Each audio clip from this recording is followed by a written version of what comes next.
Mga kapuso, bago sa saksi, umabot na sa 145 ang napaulat na patay at 115 naman ang nawawala bunsod ng pinagsamang hagupit ng Bagyong Christine at Bagyong Leon.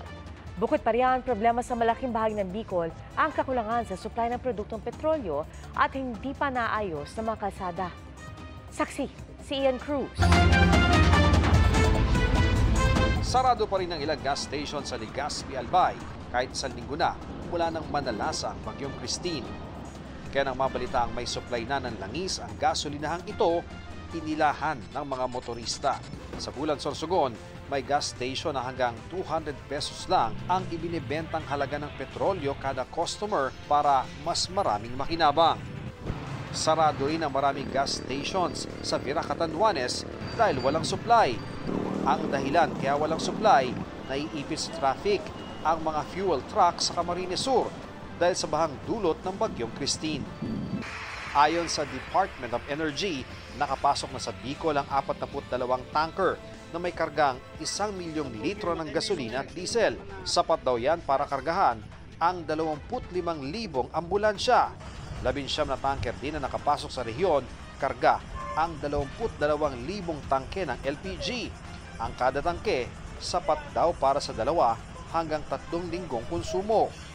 56 na gasolinahan ang di pa rin operasyonal at nakikipag-ugnayan na ang DOE sa mga oil company para maibalik ang supply. Yung 1 million pong liters na dala nito ay pwede pang madagdagan kung patuloy ang pag-operate ng 42 trucks. Yung ating pong mga fuel tankers ng gasoline, diesel, kerosene ay pag na-deliver na po nila yung produkto doon sa kanilang destination, uulit po sila para bumalik sa Pasakaw Depot at mag-deliver muli sa iba pang retail outlets. Sa ngayon, may mga lugar na hindi pa tuluyan na naayos sa mga kalsada, gaya sa coastal areas mula sa OWAS Albay hanggang Libon.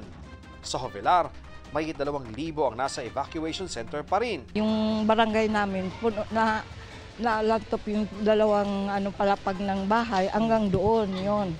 Kaya ngayon, hindi pa kami nakakabalik. Tapos yung mga butik baga sa tinampo, sa dami kasi. Saka yung may mga na mga mabaho ba. Sa Minalabak, Camarines Sur, 5 pamilyang nadatnan ng GMA Integrated News na tumutuloy sa kulungan ng baboy. Bigas na nalubog sa baha ang kinakain nila. Ang bigkakain nila, yung nalunod ng bigas, mabaho na.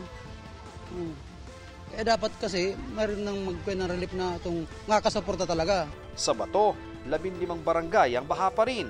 3 ang patay sa bayan. Ang kailangan dito is yung temporary shelter materials na maibigay doon sa mga totally damaged na mga bahay. We have almost about more or less 1,500 totally damaged.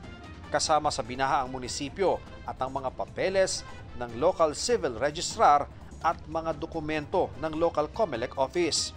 Ayon sa COMELEC, 12 bayan sa Bicol ang nagulat na nakompromiso ang mga gamit at dokumento dahil sa baha. Yung mga lugar kung saan na-compromise yung mga gamit namin, we are now in the process of reproducing yung mga data na yan. Ang kailangan lang namin alamin, paano yung mga nagpa-register at na ERB mula July 30 o July 15 hanggang September 30.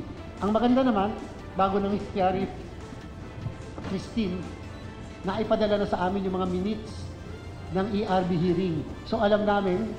Kasunod ng Bagyong Christine, pinaghahandaan naman ngayon ang Bagyong Leon. Ramdam na ang malakas na ulan sa Tugigaraw at Gonzaga sa Cagayan. Para sa GMA Integrated News, Ian Cruz at inyong saksi.